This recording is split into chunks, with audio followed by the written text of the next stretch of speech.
Okay, so I never thought I'd be one of those girls crying into her wine at 2 a.m., telling some random story on the internet. But here we are. I'm Skylar, I'm 24, and I just lost the best thing that ever happened to me because apparently my past matters more than who I am now. Which is complete garbage, but whatever. Let me tell you how a bunch of meaningless hookups from college destroyed my entire future, and why I'm honestly not even sorry anymore. Because everyone in this situation sucks, except me. So Matthew and I met at this holiday party in December that my roommate dragged me to. I wasn't even gonna go, because I was broke and tired from working double shifts, but she kept nagging me about getting out of the apartment. Good thing I went though, because Matthew was there, and he was exactly the kind of guy I'd been waiting for my whole life without even knowing it. Not like those losers I used to waste time with who couldn't even spell commitment, let alone actually commit to anything. He was different right away. While all the other guys at the party were trying way too hard to be funny or cool, Matthew was just being himself. We ended up talking by the kitchen counter for like 3 hours straight about everything and nothing. He actually listened when I talked, instead of just waiting for his turn to speak, which was already putting him ahead of like 90% of the male population. When he asked for my number at the end of the night, he didn't play games or wait 3 days to text me like some pickup artist wannabe. He texted me the next morning asking if I wanted to grab coffee. Our first few dates were honestly perfect. He picked nice places, opened doors, paid for everything without making a big deal about it. The conversation never felt forced or awkward, and when he kissed me goodnight after our third date, I actually felt something real for the first time in years. Not just physical attraction or whatever, but like actual butterflies in my stomach. I remember thinking this could actually be something special, something worth keeping around. By New Year's, we were basically together every day.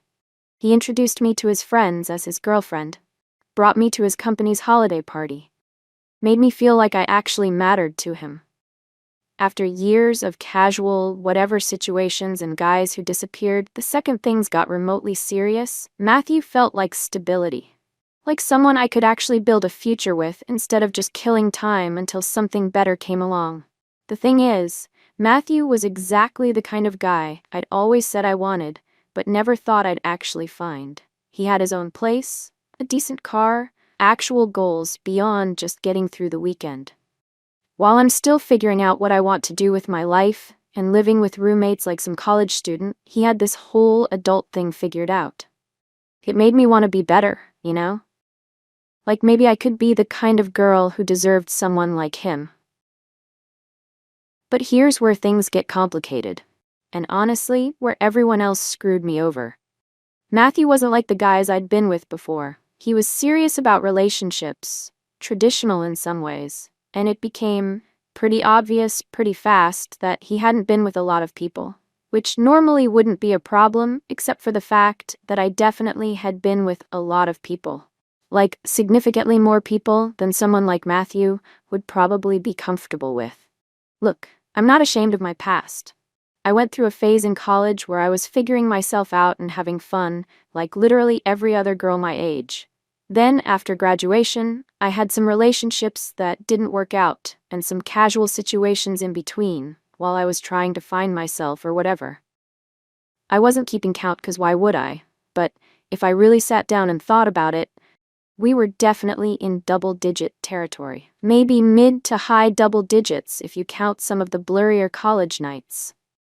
The problem wasn't that I regretted any of it. The problem was that I could already tell Matthew wasn't going to understand. He was the kind of guy who probably lost his virginity to his high school girlfriend and dated her for 2 years before they broke up because she moved away for college. Sweet, traditional, probably thinks hookup culture is destroying society or whatever. Not exactly the type to be cool with dating someone who'd been around the block a few times. So when the topic of past relationships came up, which it inevitably did after we'd been together for about a month, I made a decision.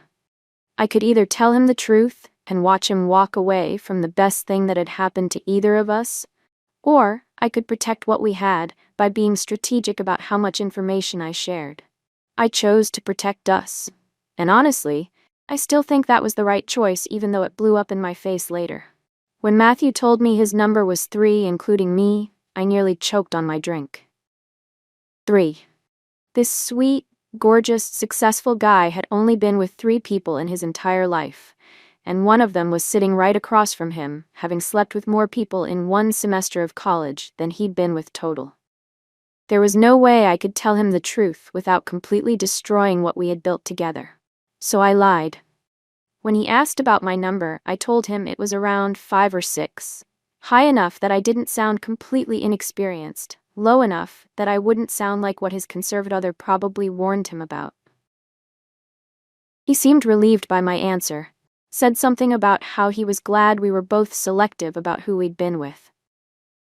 The guilt hit me immediately, but I pushed it down because I knew this was temporary. Once we were more serious, once he really knew who I was as a person, the number wouldn't matter anymore. The worst part was that Matthew started bringing it up more after that conversation. Not in an obsessive way, but he'd make these little comments about how much he appreciated that neither of us had been wild before we met. He'd talk about how refreshing it was to be with someone who valued relationships over hookups, how he'd always wanted to find someone who shared his values about intimacy. Every time he said stuff like that, I wanted to crawl under a rock, but I also felt like I was too deep in the lie to back out now. It got even more complicated when Matthew started being completely transparent about his own past. He told me about losing his virginity to his high school girlfriend Sarah, about how his college relationship with Emma was his first real love, about how he'd only had 1 casual encounter after college, and it left him feeling empty and disconnected. He was being so honest and vulnerable with me, sharing details that probably embarrassed him, and meanwhile I was sitting there with this massive secret eating me alive. I started justifying the lie to myself more and more. Those guys from my past didn't mean anything to me now, so why should they matter to Matthew? I was a different person then, younger, more impulsive, still figuring out what I wanted. What mattered was who I was now and how I felt about him. Besides, it wasn't like I was going to run into any of those guys anymore. Most of them were scattered across different cities, random guys from apps or college parties that I'd never see again. Matthew kept being perfect, which somehow made everything worse. He'd show up with my favorite coffee, remember little things I'd mentioned wanting, plan these thoughtful dates that showed he actually listened to me. Valentine's Day was especially brutal. He took me to this amazing restaurant, got me a necklace that probably cost more than I made in a month, spent the whole evening talking about how much he trusted me and how comfortable he felt being completely honest with me about everything. During dinner, he started talking about our future together. Nothing scary or pushy, just casual mentions about places we could travel, how nice it would be to move in together eventually, meeting each other's families. He said he'd never felt this secure in a relationship before, how much he valued that we could tell each other anything. I smiled and nodded and agreed, but inside I was dying because I knew our entire relationship was built on a fundamental lie. The lies started snowballing after that. Matthew would bring up stories about college or ask about my past relationships, and I had to create these elaborate backstories to keep everything consistent. I had to remember which fake boyfriend I'd told him about, how long each fake relationship lasted, what fake reasons they ended for. It was exhausting, but I convinced myself it was worth it to protect what we had. Then there was the phone thing. One night, we were at his place, and his ex Emma texted him happy birthday wishes. He showed me the message immediately, completely transparent about it, even handed me his phone and said I could read through their conversation if I wanted to. Their messages were exactly what he said, friendly, appropriate, nothing to worry about. But what killed me was how easily he handed over his phone, how he genuinely had nothing to hide from me. Meanwhile, I kept my phone locked down like Fort Knox because I was terrified he might see something that would give away my real past. That night, I seriously considered telling him everything. We were lying in bed, he was being so sweet and open about everything, and I thought, maybe this was my chance. But then he started talking about this article he'd read about relationships, and how important it was that partners have similar values around intimacy. He said something about how grateful he was that we were on the same page about casual encounters, and how meaningless they felt to both of us. I chickened out completely. Instead of being honest, I agreed with him, and even added some comments about how I'd never understood girls who could be casual about physical stuff. I literally sat there and judged other women for doing exactly what I had done, just to make myself look better in his eyes. It was disgusting, but I was so scared of losing him that I said whatever I thought he wanted to hear. Everything started going sideways in March. We'd been together for about 3 months, and I was finally starting to relax, thinking maybe I could keep this up forever. Matthew never questioned my story, seemed completely satisfied with the version of my past I'd given him, and we were getting more serious every day. He'd started talking about me meeting his parents, maybe planning a weekend trip together. I thought I was home free. Then we ran into Brandon at Target. Brandon was this guy I'd hooked up with multiple times during my post-college phase.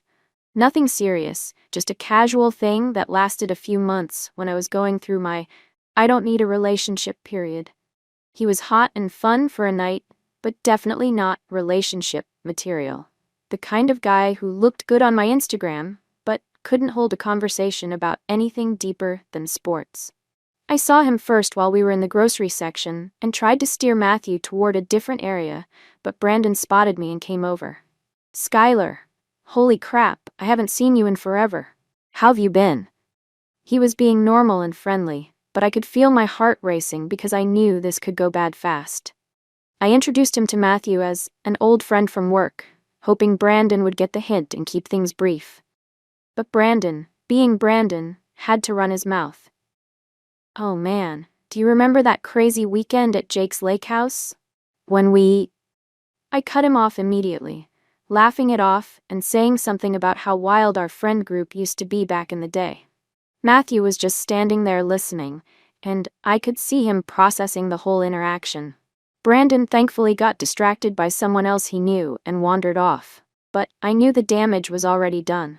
Matthew didn't say anything until we got to the car. Then he asked, very calmly, "So Brandon's just a friend?" The way he said it, I knew he wasn't buying my story. I stuck to what I'd said, told him we'd all hung out in the same group after college, that Brandon was just being dramatic about everything like he always did. Matthew nodded but didn't look convinced at all. Over the next few days, he started asking more questions about my college days and the time right after graduation. Nothing direct or accusatory, just casual questions about who I used to hang out with, where I liked to go out, that kind of thing. I could tell his radar was up. But I convinced myself I could handle it. I just had to be more careful about my answers and make sure everything lined up with what I'd already told him. Then his friend Kevin mentioned something at a group dinner that made everything 10 times worse. We were all hanging out at this restaurant, and somehow the conversation turned to dating apps and hookup culture. Kevin was complaining about how he'd tried Tinder for a while, but deleted it because it was impossible to find anything real on there. Matthew laughed and said he'd never really done the app thing, preferred meeting people the old-fashioned way. "What about you, Skylar?" Kevin asked. "Did you ever try the whole dating app thing?" I should have just said no, or kept it vague. But for some stupid reason I decided to elaborate. "Oh, I downloaded a couple apps for like 5 minutes, but deleted them immediately. Just wasn't my scene at all." Which was a complete lie. I'd been on every app you could think of. Tinder, Bumble, Hinge, even some of the more casual ones. I'd met probably half my hookups through apps over the years. Matthew didn't say anything that night, but I caught him looking at me strangely a few times during dinner. After we left the restaurant, he was quieter than usual on the drive home. When I asked if everything was okay, he said he was just tired from work. But I could feel something had shifted between us, and I had this growing sense that my carefully constructed story was starting to crumble. The truth finally came out on a random Thursday night in early April. We were at Matthew's place, just hanging out and watching some Netflix show, when his phone started buzzing with Instagram notifications. Someone was tagging him in old photos from college, and he was showing me some of the throwback pictures. We were laughing at how young everyone looked, how terrible the fashion was, typical nostalgic stuff that couples do. Then, he pulled up my Instagram to show me some meme he thought I'd find funny, and I guess he started scrolling through my older posts while he was on there. I didn't think anything of it at first. Most of my really wild content was either deleted or from before I even had Instagram. But then he stopped scrolling and got this weird expression on his face. "Who's this guy?" he asked, pointing to a photo from about 2 years ago. It was me at some house party, arms wrapped around a guy I'd been casually seeing at the time. Nothing too scandalous in the photo itself, but the caption was something flirty about perfect Saturday nights, and there were a bunch of comments from people talking about how cute we looked together and asking if we were dating. I tried to play it off casual. "Oh, that's just Alex. We went out for a little while, but it didn't work out," which was technically true if "went out" meant hooking up for 3 months with zero commitment from either side, and him ghosting me when someone better came along. Matthew kept scrolling through my feed, and I could see him finding more photos with guys I'd conveniently forgotten to mention. Each time he asked about someone, I had to come up with explanations that somehow fit with my story about only being with 5 or 6 people total. I was running out of ways to explain away all these different guys without admitting that most of them were just casual hookups that meant absolutely nothing. Finally, he put his phone down and looked directly at me. "Skylar, I need to ask you something, and I need you to be completely honest with me. How many people have you actually been with?" The way he asked it, I knew he already suspected the truth. I could have come clean right then and there, explained everything. Maybe we could have worked through it together. But instead, I panicked and doubled down on my original lie. "I told you already, 5 or 6. Why are you asking me this again?" "Because I'm seeing a lot of guys in your photos that you've never mentioned to me, and some of these comments and captions are making me think there's way more to your past than you're telling me." I got defensive, which was probably the worst possible thing I could have done in that moment. I accused him of being jealous and insecure, said I couldn't believe he was interrogating me over some old photos from years ago. I turned it around on him completely, asked why he was stalking my social media and looking for problems in our relationship when everything was going so well between us. Matthew went completely quiet for what felt like forever. Then he said, very calmly, "I'm not trying to attack you here. I just feel like you're not being honest with me about something pretty important, and that's not okay. If we're going to be together, really together for the long term, I need to know who you actually are. All of who you are." That should have been my moment. He was giving me a perfect opening, a chance to come clean and start over with complete honesty between us. But I was so deep in the lie at that point that the truth felt impossible to tell. Instead, I stuck to my story and tried to make him feel guilty for even questioning me about it. "Fine," he said finally. "If you say it's 5 or 6, then it's 5 or 6, but I need some time to think about everything that's been happening lately." He asked me to leave that night, said he needed space to process what we'd talked about. I knew I'd screwed up badly, but I was still hoping I could somehow salvage the situation. I texted him the next day, trying to act like everything was normal between us, but he was completely different. Cold, distant, like he was already checking out of our relationship. 3 days later, Matthew called me and asked me to come over to his place. I thought maybe he'd cooled off and we could work things out, go back to how good everything had been before. But the second I walked through his door, I knew this wasn't going to be a reconciliation conversation. He was sitting at his kitchen table with his laptop open, and he looked like he hadn't slept properly in days. "I did some research," he said without any kind of greeting or small talk. "Made some calls, asked around with people we both know. Your number isn't 5 or 6, is it, Skylar?" I felt like I was going to throw up. I tried to deny everything, asked him what he was talking about, but he just kept going with this terrifyingly calm voice. Brandon wasn't just a friend from work. Neither was Alex from that Instagram photo. Or apparently about 15 other guys whose names came up when I started asking the right people the right questions. I wanted to keep arguing, to keep fighting and denying, but the look on his face told me it was completely over. He'd found out everything, or at least enough to know I'd been lying to his face for months. I tried to explain myself, told him it was all in the past and didn't matter now, that those guys meant absolutely nothing to me, that I'd only lied because I was terrified of losing him. "You lied to me for 4 months straight," he said. "Every single day, you looked me in the eye and lied to me about something fundamental. Do you have any idea how that feels? Do you understand what you've done to us?" I started crying and begging him to give us another chance, promising I would never lie to him again about anything. I told him I loved him, that he was the best thing that had ever happened to me, that I would do anything to fix what I'd broken.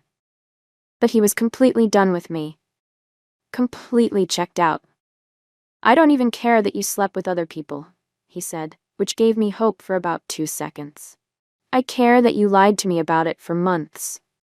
If you'd been honest from the very beginning, maybe we could have worked through it together. But you chose to build our entire relationship on a lie. And now, I don't know what else you've been lying about." That's when I completely lost it. I started screaming at him, telling him he was a hypocrite and a prude, that he was just like every other insecure guy who couldn't handle being with a real woman who had actual experience. I said things I can't take back, called him pathetic, accused him of being jealous, that I'd been with guys who were probably better than him in every way. I was so angry and hurt that I wanted to hurt him back as badly as possible. He just sat there and took every word until I ran out of steam. Then he said, very quietly, "I want you to leave my apartment right now. Don't contact me again. We're done forever." That was 2 months ago. He blocked me on absolutely everything. Phone, social media, email, everything. I tried reaching out through mutual friends, but he told them all to stay completely out of our business. I even showed up at his workplace once, but building security escorted me out and told me not to come back. I wrote that whole Reddit post a few weeks later in a moment of complete desperation, thinking maybe if I told our story publicly, someone would help me figure out how to get him back. But somehow he found the post and was absolutely furious that I'd shared our private business with thousands of strangers on the internet. He sent me one final text saying I'd proven exactly who I really was, someone who would exploit even our breakup for attention and sympathy. Now here I am, completely alone, and honestly, I'm just angry at everyone and everything. I'm angry at Matthew for being so uptight and judgmental about my past when it had nothing to do with how I felt about him. I'm angry at my friends who spent years telling me that my body count didn't matter, and that the right guy wouldn't care about my history. I'm angry at society for creating this impossible double standard, where men get celebrated for having experience while women get punished for the exact same behavior. Most of all, I'm angry at every single guy who contributed to my number and then disappeared without caring about the consequences it would have on my future relationships. They all got what they wanted from me and moved on with their lives, probably never thinking twice about it, while I'm the one who has to live with the aftermath forever. I keep thinking about what my life could have been if I'd just been smarter when I was younger. If I'd saved myself for someone who actually mattered, instead of wasting myself on guys who saw me as completely disposable. Matthew was my one shot at something real and stable, and now it's gone forever because of decisions I made years ago when I was too stupid to understand how they would affect my future. People keep telling me I'll find someone else, someone who won't judge my past or care about numbers. But they don't understand what they're talking about. Matthew wasn't just some random guy. He was the guy.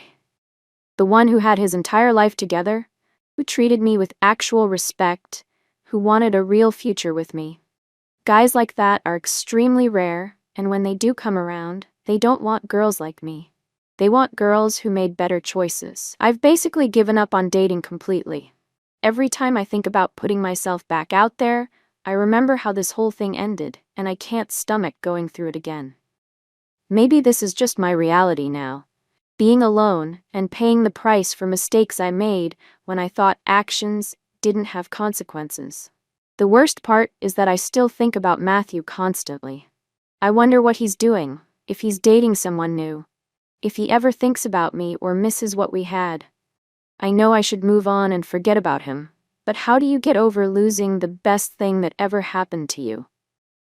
How do you accept that your own choices destroyed your only chance at real happiness? Sometimes I hate myself for lying to him. But mostly, I just hate the world for making it necessary in the first place. I hate that there's no going back and fixing any of it. I hate that my past will always be there, ruining every chance I might have at love. And I hate that Matthew couldn't see past some meaningless numbers to the person I actually was with him. So that's my story. That's how I lost the love of my life, because I made some bad decisions when I was young and stupid. Take it as a warning if you want. Your past always catches up with you eventually, and sometimes the price you pay is absolutely everything that matters.